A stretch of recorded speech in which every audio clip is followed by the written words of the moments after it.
ஆண்டாண்டு திராவிட மாடல் அரசுடைய சாதனைகளை விளக்கும் விதமாகவும் கோவை தெற்கு கழக அரசு தலைவருடைய பிறந்தநாள் விழா என்றால் ஏனென்றால் தலைவர் அவர்கள் இன்னும் நம்மிடம் மறையாத சூரியனாக நம்மளுக்கு அரணாக விளக்கிக் கொண்டிருக்கிறதால் ஒப்பற்ற கலைஞர் அவர்கள் உலகம் போற்றும் தலைவர் அவர்கள் அடுத்து திராவிட முன்னேற்ற கழகத்தின் மாடல் ஆட்சி விரும்புவதுதான் கேட்கிறோம். ஆனால் அந்த திட்டத்தை பற்றி கூறும் பொழுது அவர்கள் அவ்வளவு சந்தோஷமாக எடுத்துரைத்தார்கள். இப்படி இவ்வாறு சிறப்புகள் நடைபெற்றுக் கொண்டிருக்கின்ற திராவிட மாடல் ஆட்சிக்கு 2020 நீங்கள் வாக்களியுங்கள் உதயசூரியன் சின்னத்துக்கு. இந்த பகுதியை பொறுத்தவரைக்கும் நாம் சொல்ல வேண்டாம், தொடர்ந்து திராவிட முன்னேற்ற கழகத்தை தொடர்ந்து ஆதரவளிக்க கூடிய நமது பகுதி.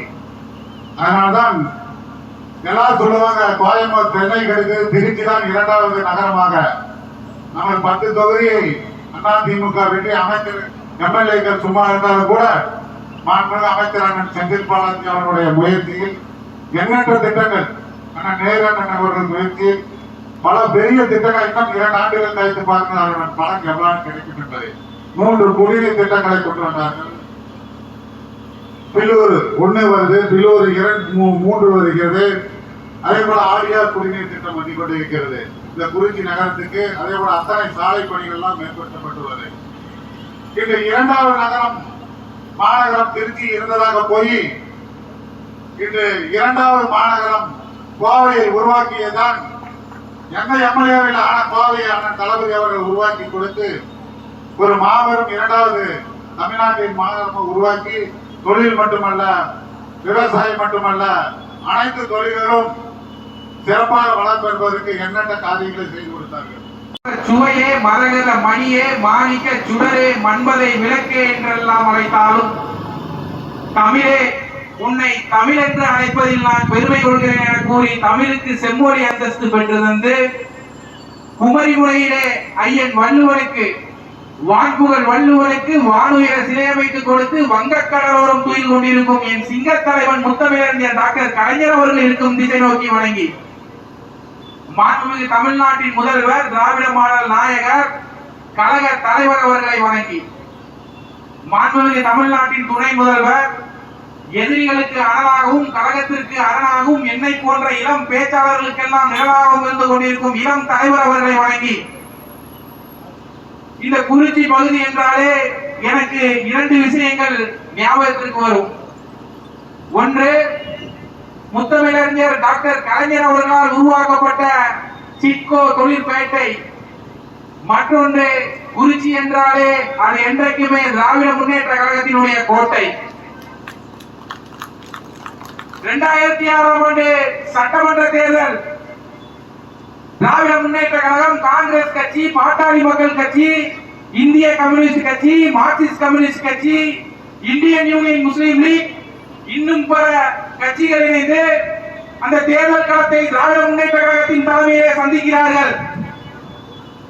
234 தொகுதிகளில் கூட்டணி கட்சிக்கு தொகுதி உடன்பாடு முடிந்து தொகுதி பங்கீடு கொடுத்த பின்பு திராவிட முன்னேற்ற கழகம் 128 தொகுதிகளில் போட்டியிடுகிறது. தான் போட்டியிட்ட 128 தொகுதிகளில் 96 இடங்களில் வெற்றி பெறுகிறது திராவிட முன்னேற்ற கழகம். யாருக்குமே அன்றைய தேர்தலில் பெரும்பான்மை என்பது கிடைக்கவில்லை. தமிழக அரசியல் வரலாற்றில் முதல் முறையாக தமிழ்நாட்டில் தொங்கு சட்டசபை உழுகிறது. தலைவர் கலைஞர் அவர்கள் ஆளுநரை சந்தித்து ஆட்சி அமைக்க உரிமை கோருகிறார். காங்கிரஸ் கட்சி நிபந்தனையற்ற ஆதரவு தருகிறது. கம்யூனிஸ்ட் கட்சிகள் நிபந்தனையற்ற ஆதரவு தருகிறது. இதே போன்ற ஒரு சம்பவம் விதவைகள் மறுமண உதவித்தொகை,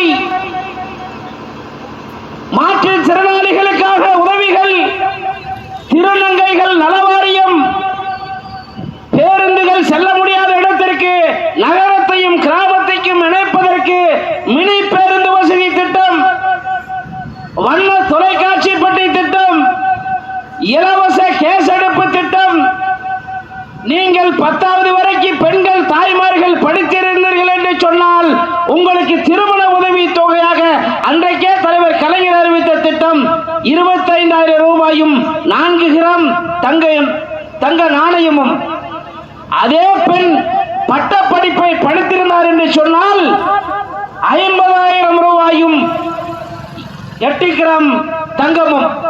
இப்படி இந்திய அரசியல் வரலாற்றில் எந்த தலைவரும் கொண்டு வராத திட்டங்களை இந்திய மண்ணில் தமிழ்நாட்டில் முதலாக கொண்டு வந்த தலைவர் தான் கலைஞர் அவர்கள்.